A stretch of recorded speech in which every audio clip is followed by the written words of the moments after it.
지난 주일날 제가 참 인생에서 불가능한 것 두 가지 말씀드렸는데 기억하실지 모르겠어요. 흘러가는 세월을 붙잡으려고 하는 것, 그거 불가능하다. 또 하나, 흘러가는 세월 속에 내가 만나는 수많은 모든 사람들에게 내가 좋은 사람으로 남을 수 있는 것, 그것 역시 불가능하다 그랬습니다. 흘러가는 세월을 우리가 어떻게 막을 수 있겠습니까? 흘러가는 세월도 못 막고 또 흘러가는 내 몸의 변화도 막을 수가 없습니다. 다윗 역시 마찬가지입니다.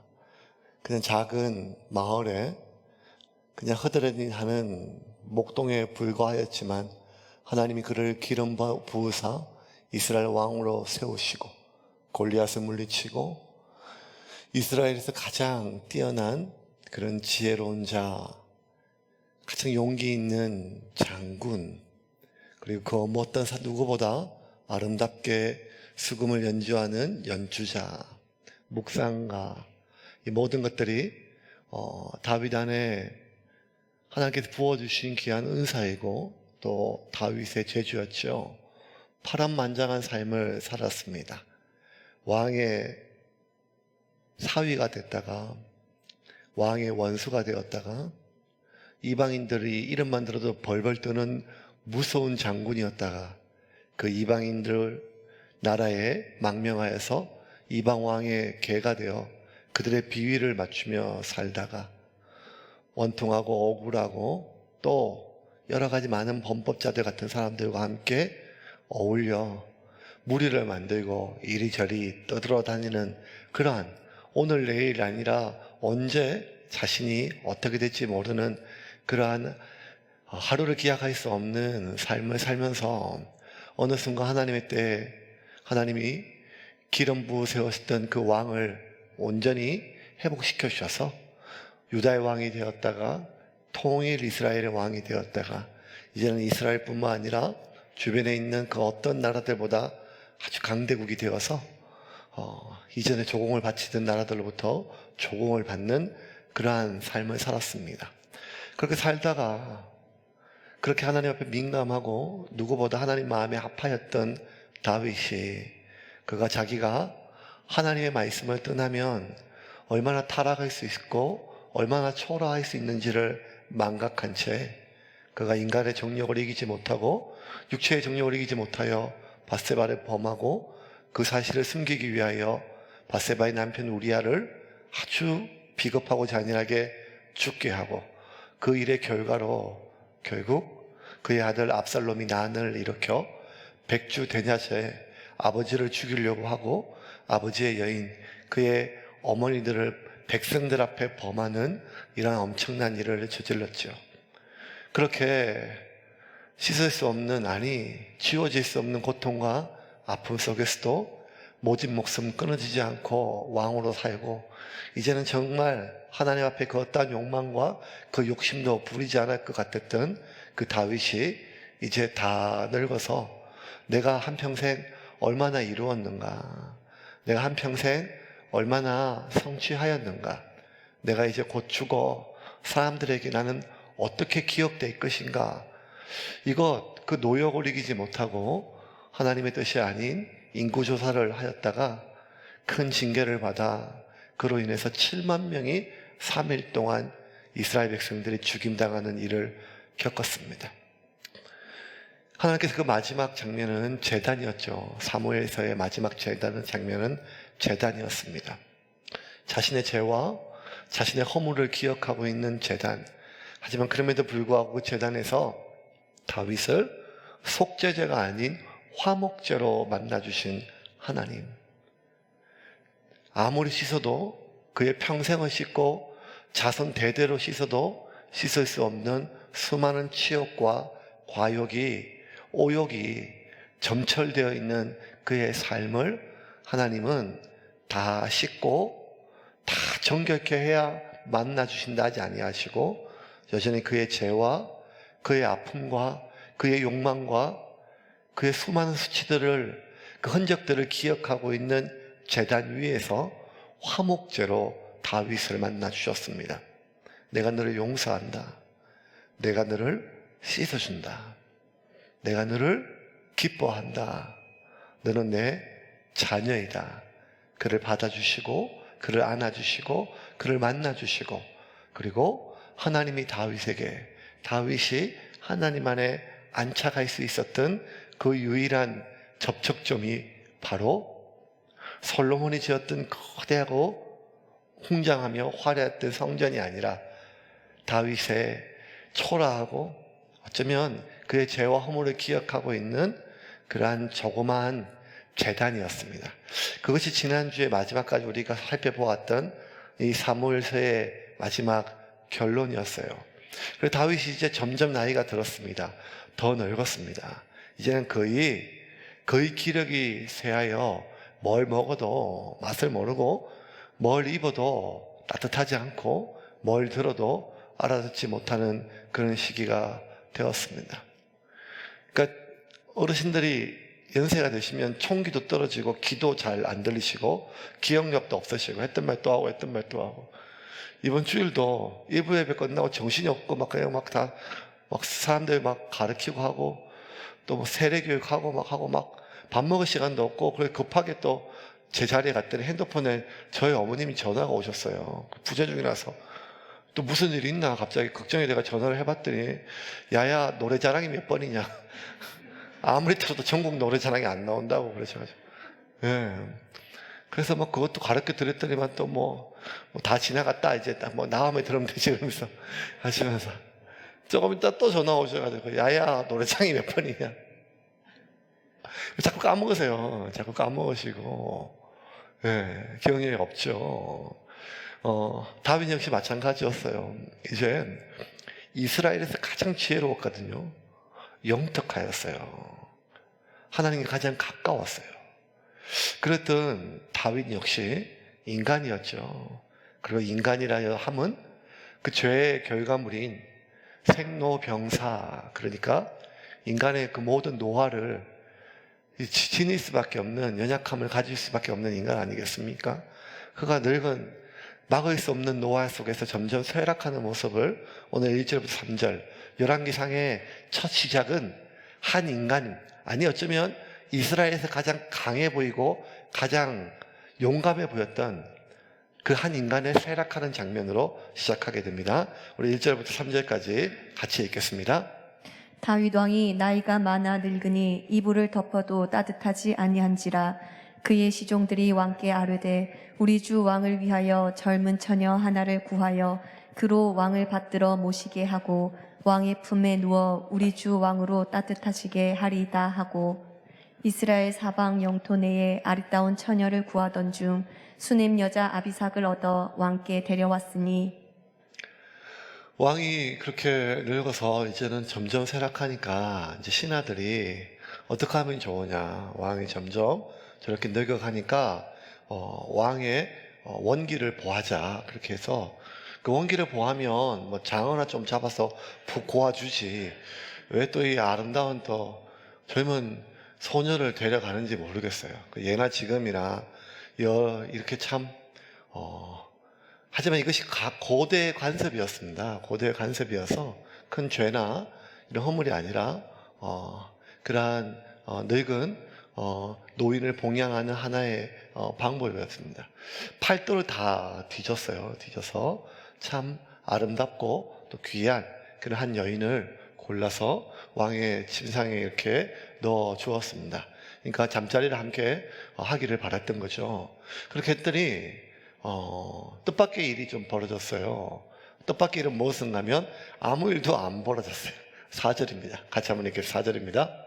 이 처녀는 심히 아름다워 그가 왕을 받들어 시중 들었으나 왕이 잠자리는 같이 하지 아니하였더라. 심히 아름다워. 심히 아름다워. 그러니까 팔도를 다 뒤져서 뽑았으니까 굉장히 아름다운 모양이에요. 그런데 다윗이 자신의 침상에 들었지만 잠자리는 같이 아니하였답니다. 예. 목자는 너무 기력이 없어서 그렇다 하지만 그것은 아니었고, 다윗이 그의 마지막 밧세바 이후로 그 많은 사건들을 겪고 그때마다 마지막 그의 노역으로 인구조사 이후로 7만 명이나 죽는 그 비극을 겪고 그가 뜻한 바가 있었겠죠. 그 무엇인가 하면 내가 이제 나의 욕망으로 나의 마지막 남은 삶을 하나님 앞에 더럽히지 아니하리라 라고 하는 것이었습니다. 그래서 금욕하고 철저하게 자제하면서 자기가 스스로가 자신을 자제하는 그러한 마지막을 보내게 되었습니다. 근데 이 소식이 온 궁궐에, 여러분 궁궐 소식이 진짜 빠르거든요. 정말 빠릅니다. 온 소식이 막 퍼졌어요. 아니 왜냐하면 그 수냄 여인 아비삭 찾느라고 난리를 벌어졌거든요. 굉장히 큰 이슈였단 말이에요. 정말 아름다운 소녀를 찾았어요. 그리고 왕의 침소에 넣어줬을 때 그게 국가적 행사였거든요. 국가적 행사였기 때문에 많은 사람의 관심이었습니다. 이제 왕이 기력을 되찾겠다, 즐거움을 되찾겠다, 뭐 이런 마음이었는데 그 다음날 아무 일도 없었던 것이 벌어지자 아주 여러 가지 소문들이 들었어요. 이제 왕이 정말 밥숟가락 덜 힘도 없구나, 뭐 이렇게 막 이래가지고 많은 이제 다윗의 실제적인 그의 마음보다는 그러한 소문들이 꽉 돌게 되었습니다. 그때 왕이 완전하게 쇠락한 것으로, 노쇠한 것으로 인식하자 그 틈을 튼타 또 반란 세력이 일어났어요.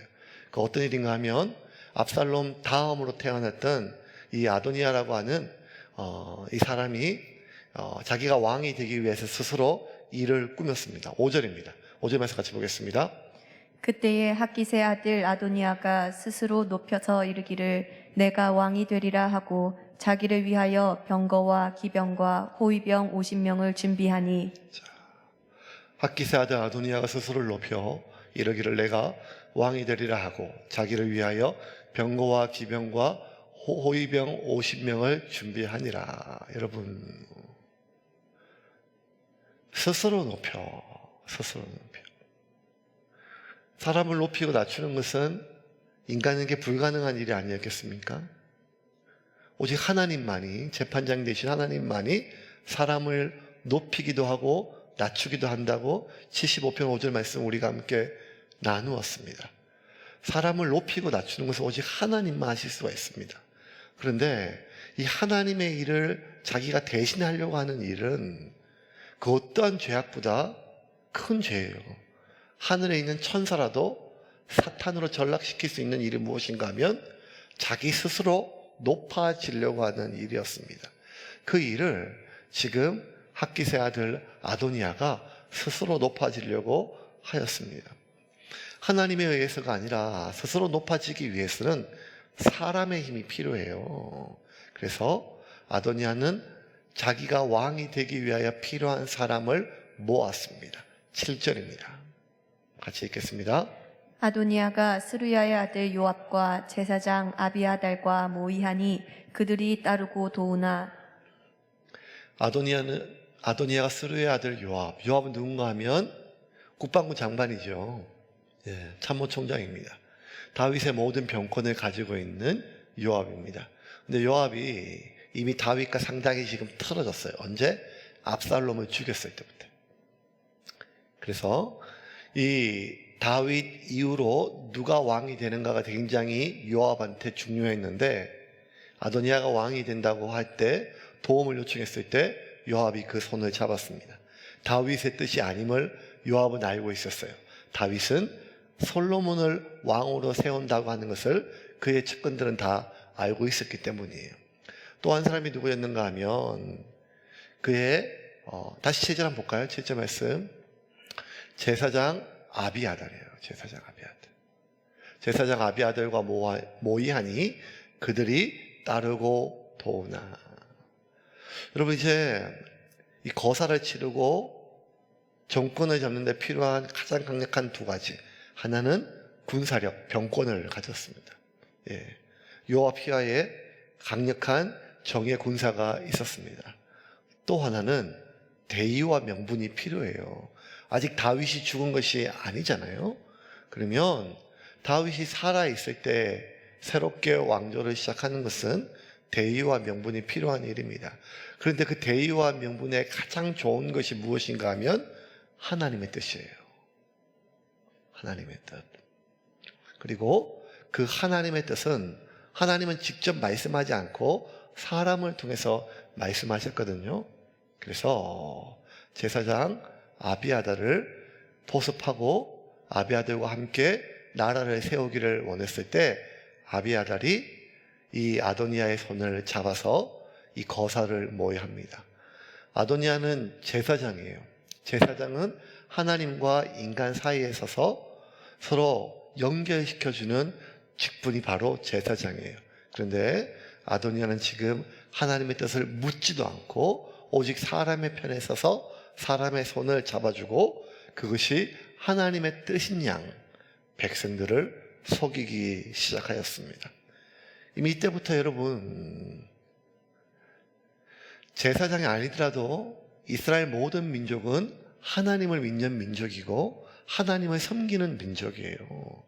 그들은 태어나서 이래만의 할례를 받고 하나님을 위해 살다가 하나님을 위해 죽기를 매일매일 다짐하는 사람들이에요. 그런데 지금 요압 장군이나 제사장 아비아달이나 아니면 학기세 아들 아도니아를 말할 것도 없고 이들 중에 누구도 그 하나님의 뜻이나 하나님의 마음을 묻는 자가 없어요. 각기 자신의 이익을 위해서 하나님을 사용합니다. 놀랍죠? 그들이 모여서 제일 먼저 뭐 했을까요?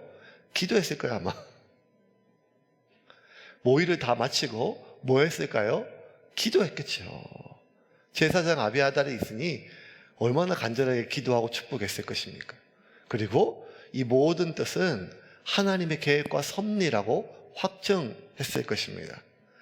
이들은 전부 다 하나님을 자신의 욕망을 충족시키기 위한 도구로 이름을 불렀을 뿐 그 누구도 자신의 인생의 주인이고 이 모든 역사의 주관자 되신 하나님의 주권을 인정하거나 하나님께 그 뜻을 구하는 자 그 누구도 없었습니다.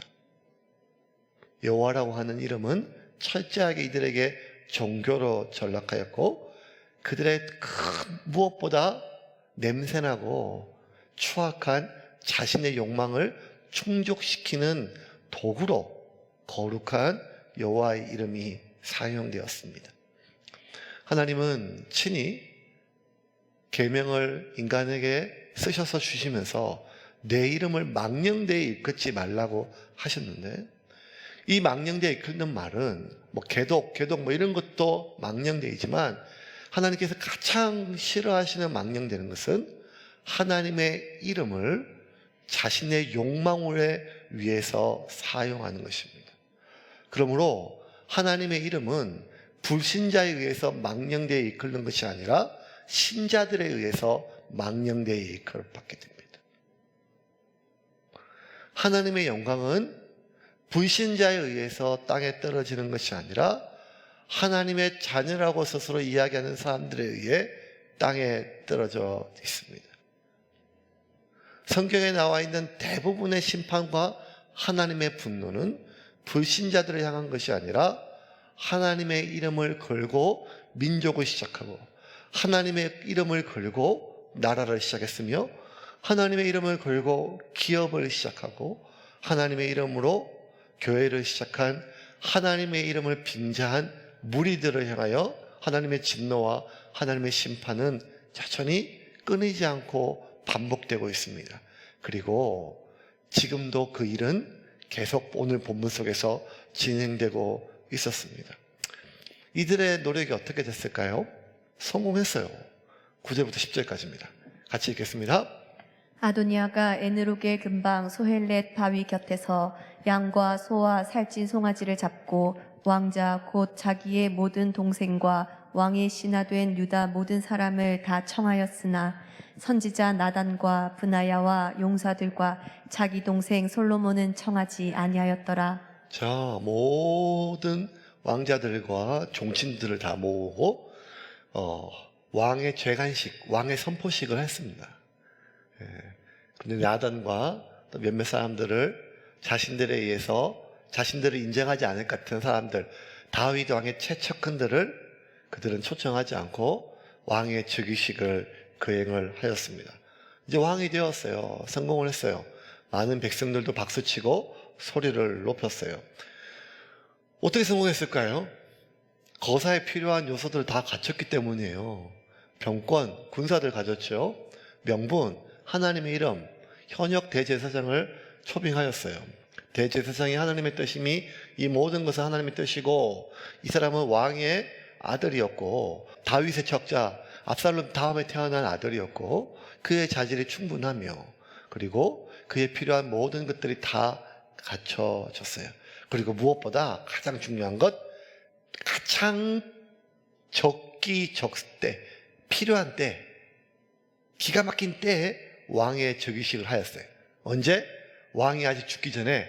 하지만 죽은 거나 진배 없이, 손가락 하나 덜 힘이 없이, 숟가락 하나 덜 힘이 없어서 이제 자신들이 뭘 해도 다윗이 총기가 어두워지고 눈이 어두워지고 기운이 없어서 아무것도 할 수 없을 바로 그때 그들이 거사를 일으켰기 때문에 아무런 저항 없이 그들은 편히 왕이 될 수가 있었습니다. 근데 여러분, 우리가 사무엘서를 다 통틀어서 우리가 가장 중요한 줄기, 큰 교훈 중에 가장 큰 줄기가 뭐였죠? 그건 뭔가 하면 결국 모든 일은 하나님의 뜻대로 된다는 거예요. 얼마나 수많은 사람들이 머리를 쓰고 애쓰고 노력하고 계획을 짜고 사람들을 설득하고 마음을 사고. 여러분, 압살롬이요, 얼마나 오랜 세월 동안 성문 앞에서 새벽에 나가서 저녁까지 백성들의 마음을 얻기 위하여 얼마나 노력하였습니까? 우리가 다 봤잖아요. 그렇게 준비하고 치밀하게 계획을 얻고 과정을 굉장히 하나하나 철저하게 준비했음에도 불구하고 결국 모든 일은 하나님의 계획과 섭리 속에 진행된다는 거예요. 사람이 아무리 자기의 일을 계획할지라도 그 일을 행하시는 분은 하나님 아닙니까? 잠언 16장 9절 말씀 같이 읽겠습니다. 사람이 마음으로 자기의 길을 계획할지라도 그의 걸음을 인도하시는 이는 여호와시니라. 정말 단순하고 모든 사람이 알고 있고 그렇게 고백하지만 이걸 못해요. 왜? 높아지고 싶어서요. 스스로. 하나님의 때까지 기다리지를 못해서요. 잠잠히 있는 것을 못해요. 그냥 하나님이 하실 때까지 기다리는 것을 못해요. 아브라함도 마찬가지예요. 하나님 분명히 약속을 주셨어요. 내가 너에게 자식을 주어 너의 후손을 통하여 저 하늘에 있는 별보다 저 강에 있는 모래보다 많게 하겠다. 약속을 받았음에도 불구하고 아브라함조차, 믿음의 조상이라고 한 아브라함조차도 잠잠히 기다리지를 못해요. 대부분의 사람들이 이렇게 기다리지 못하면 자기 스스로 무언가를 하려고 해요. 계획을 세우고 사람들을 설득하고 기회를 얻고 상황을 얻으려고. 근데 여러분, 하나님의 손에 달려있고 하나님의 섭리에 달려있다는 가장 중요하고 가장 단순하지만 가장 망각하는 이 사실을 잊게 되면 결국 사람은 그가 하나님의 자녀라 할지라도 어디에 매달리게 되는가 하면 하나님의 뜻과 하나님의 섭리에 매달리는 것이 아니라 기회에 매달려요. 이번 기회를 놓치면 다시 이런 기회를 못 잡을 것 같아요. 상황에 매달려요. 이 상황을 그대로 놔뒀다가는 더 이상 손 쓸 수 없는 상황이 될 것 같아요. 이렇게 기회와 상황에 매달리다 보면 뭐가 그의 마음속에 찾아오는가 보면 불안이 찾아와요. 이번 기회를 놓치면 이번 상황이 점점 악화가 되면 아브라함도 마찬가지죠. 나이가 들고 경수가 끊어지고 남자의 기능마저 없어지는 그 상황 속에 시간이 더 악화되고 시간이 더 지나고 기회가 사라지고 상황이 악화되면 이제는 아무것도 없다고 생각할 수 있겠죠. 근데 그렇게 기회에 매달리고 상황에 매달리면 반드시 악수를 두게 돼요. 그리고 그 악수는 기회를 놓쳤을 때보다, 상황이 악화됐을 때보다 수백 배, 수천 배 나에게 고통을 줘요. 그 아브라함의 악수, 이스마엘 낳은 것이 지금까지 전 세계가 이렇게 서로 대적하고 죽이게 되는 큰 고통의 축이 되지 않았습니까? 사무엘서 내내 우리가 기억했던, 읽었던 그 모든 결론들을 한 가지 압축하면 이것입니다. 결국 하나님의 섭리대로 움직인다는 거예요. 그러므로 우리가 마음을 다해서, 뜻을 다해서 어디에 집중해야 되는가 하면 하나님의 뜻이 어디에 있는가. 그리고 그럼에도 불구하고 우리에게 간절하다면 기회를 잡고 상황을 만들고 사람들을 설득하고 여러 가지 여건을 잡는 것이 아니라 하나님을 설득해야죠. 하나님. 그런데 우리는 하나님이 아니라 사람을 설득합니다. 하나님의 때가 아니라 이번 기회를 놓칠까봐 안달하게 됩니다. 그것이 하나님의 이름을 걸고 있음에도 불구하고 하나님의 이름으로 기도하고 하나님의 영광을 위해 산다고 하는 사람조차도 결국 그의 인생에 지울 수 없는 오점과 악수가 반복되는 가장 큰 이유가 바로 모든 것은 결국 하나님의 뜻에 달려있다고 하는 이 단순하고 명료한 사실을 망각하기 때문입니다.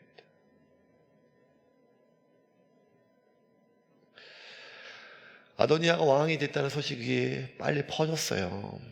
그리고 구중궁궐의 담을 넘어서 나단 선지자와 그리고 또 하나 밧세바의 귀에 들어갔습니다.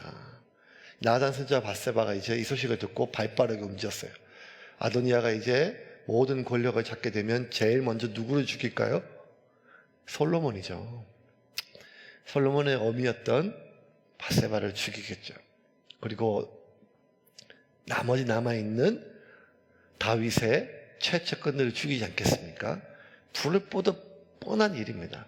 그런 일들은 이제 열왕기 상, 열왕기 하가 끝날 때까지 반복돼요. 나단 선지자가 재빠르게 발을 움직여서 밧세바를 불러서 이야기를 합니다. 알게 됐냐? 아도니아 왕이 됐다. 다 죽게 됐다. 왜 일이 될 때까지 놔뒀냐? 그럼 어떻게 해야 되냐?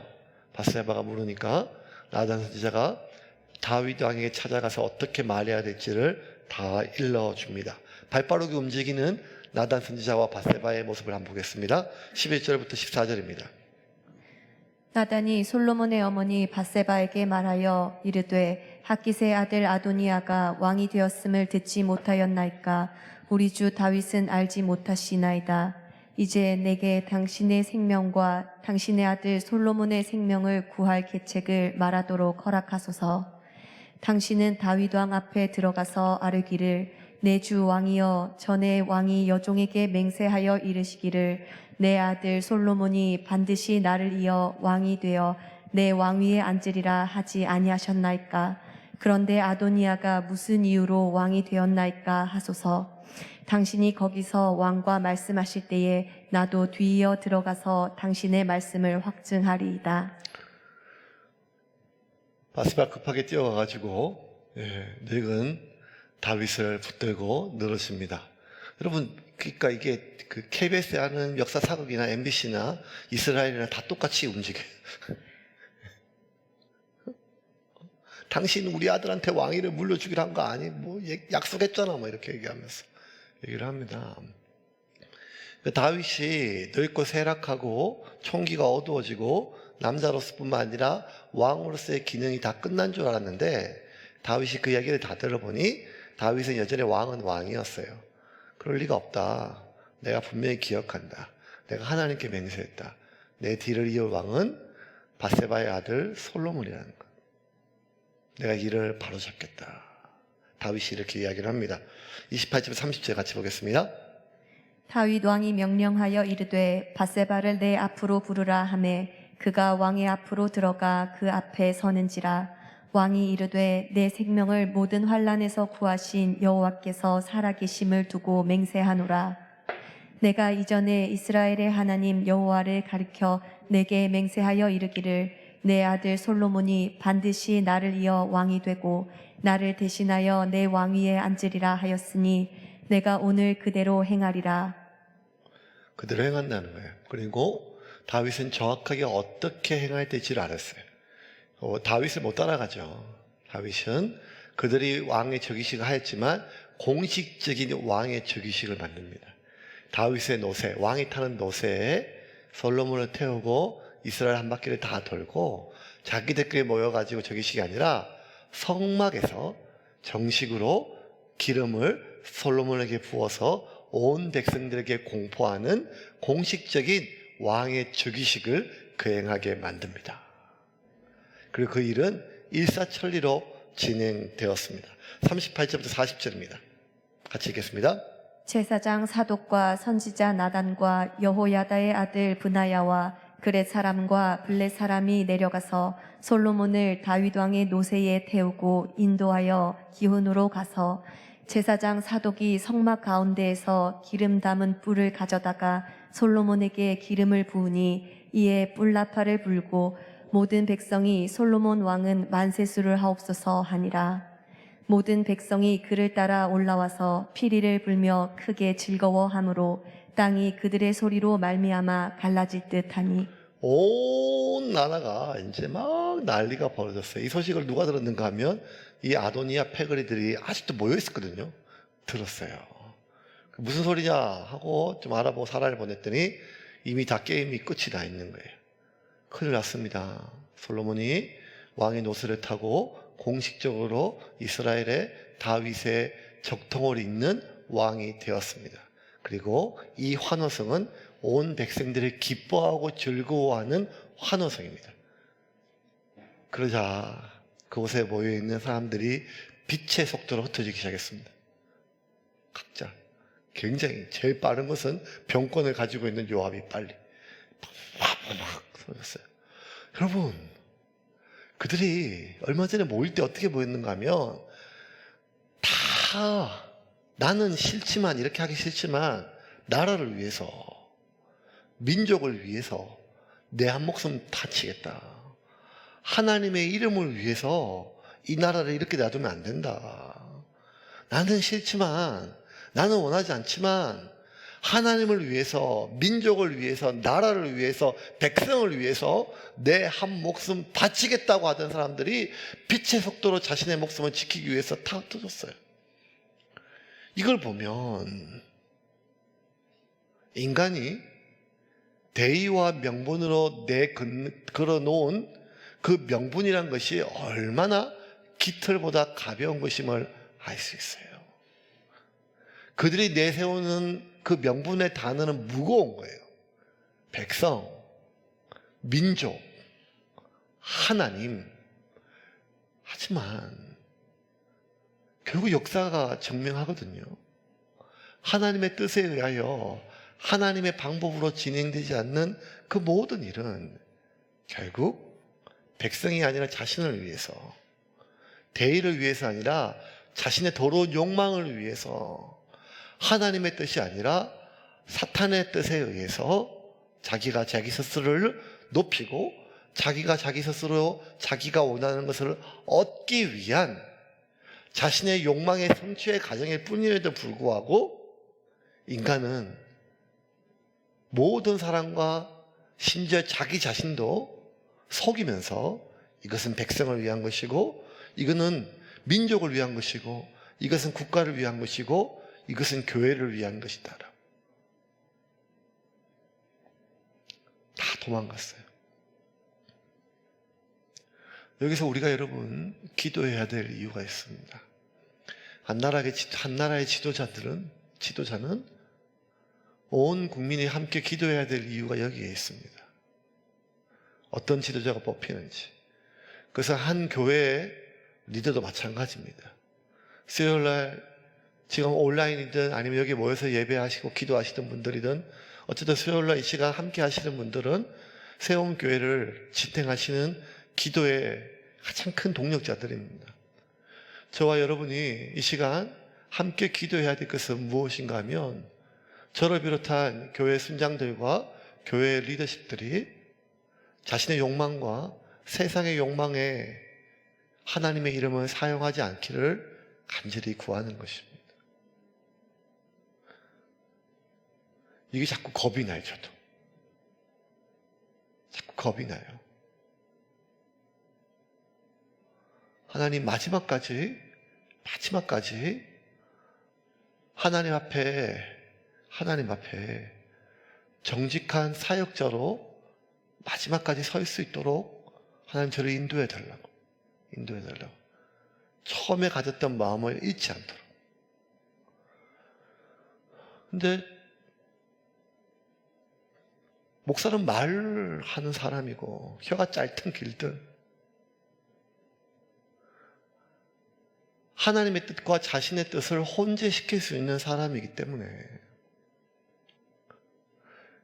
언제라도 자신의 결핍된 무언가를, 자신의 미해결된 욕구들을 충족시키기 위해서 하나님을 위해서 교회를 위함이라고 하는 명분을 내세울 수가 있습니다.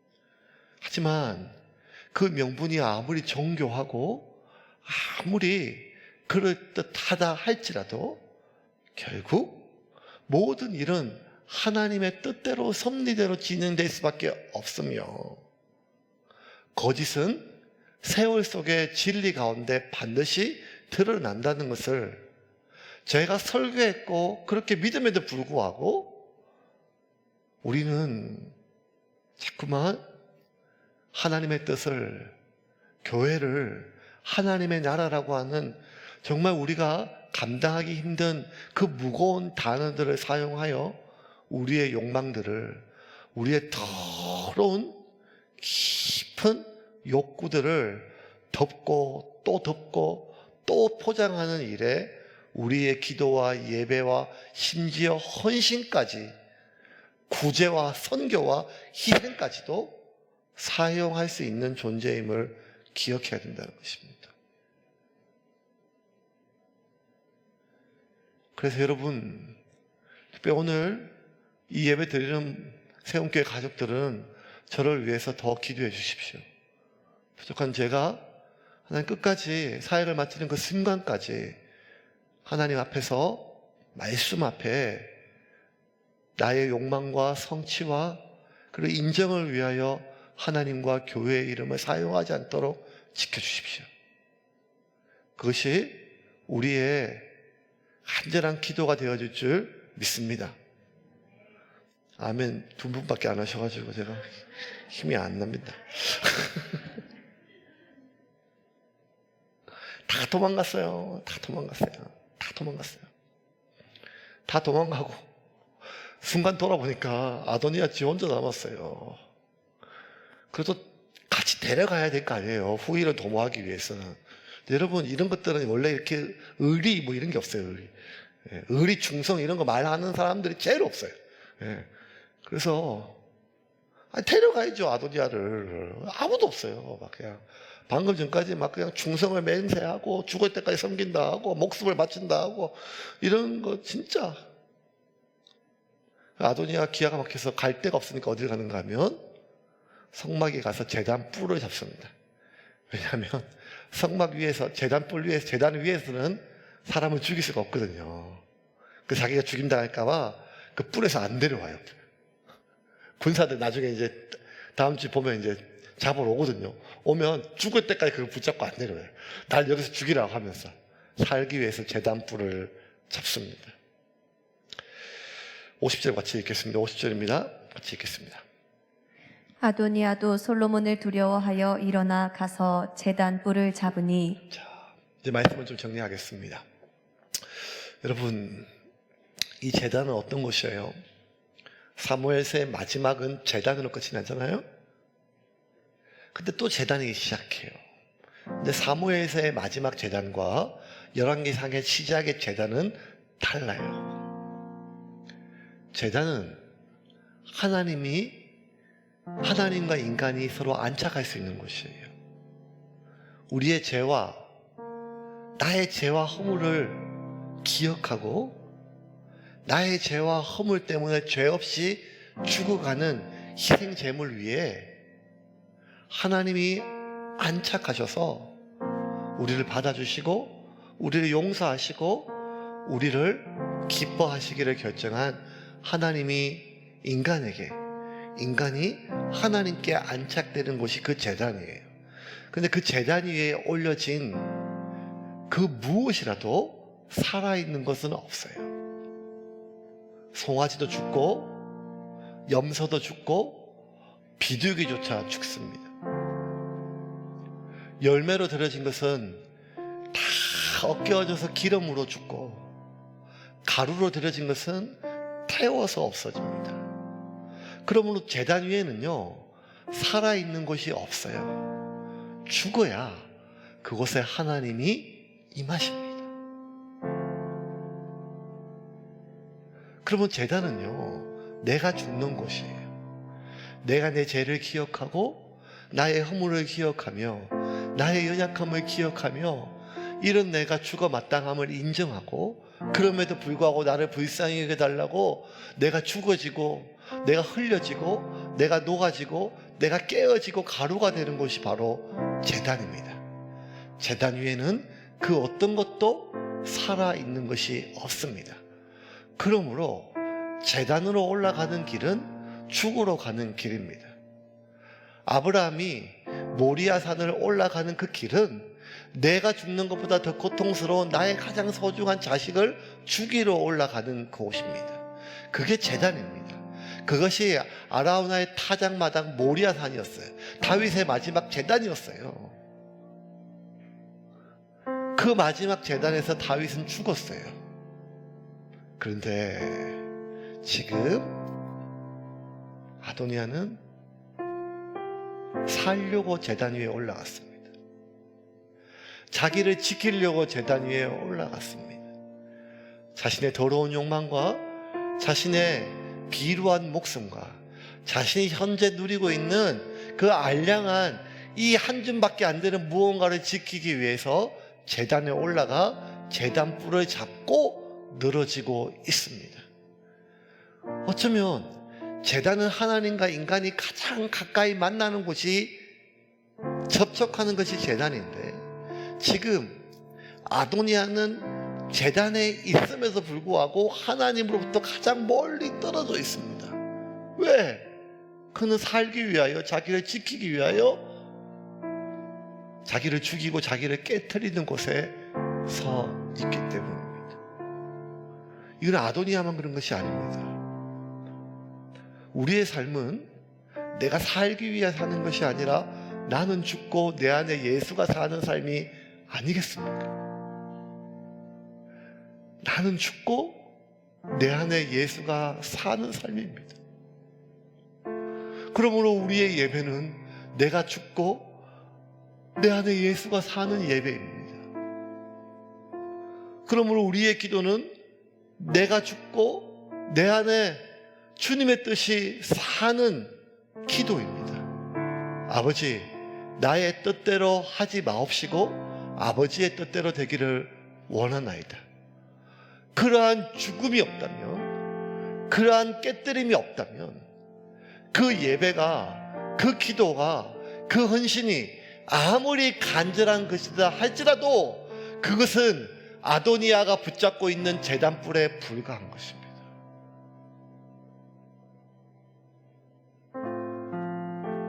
그러므로 여러분, 교회를 위한 기도는 교회가 점점 풍성하고 점점 커지고 화려해지기 위한 기도가 아니라 하나님, 우리 교회가 죽어지고 하나님 사는, 하나님의 영광이 드러나는 교회 되게 하여 주시옵소서. 우리 가정을 위한 기도는 우리 가정이 안전하고 우리 가정이 행복하고 우리 가정이 안락함을 위한 기도가 아니라 하나님, 우리 가정을 주님의 가정 위에, 주님의 십자가 위에 올려드립니다. 우리는 죽고 주님이 살게 하여 주시옵소서. 아브라함이 올라갔던 모리아 산처럼 우리가 자녀를 위하여 기도하는 제목은 하나님 이거 지켜주시고 하나님 저거 지켜주시고 하나님 저거 보여주시고 아니라 하나님 깨뜨리시고 사용하셔서 하나님이 온전히 드러나게 하여 주시옵소서. 그런 기도는 내가 입 밖에 내기도 겁이 나고 고통스러운 기도지만 그것이 우리의 기도여야 합니다. 그것이 우리의 제단이어야 합니다. 그것이 우리가 하나님께 나아가는 유일한 모습일 것입니다. 그러므로 우리 세운교회 모든 성도들의 제단은 아도니아의 잡고 있는 제단뿔이 아니라 다윗의 마지막 제단이 되기를 주님의 이름으로 축원합니다.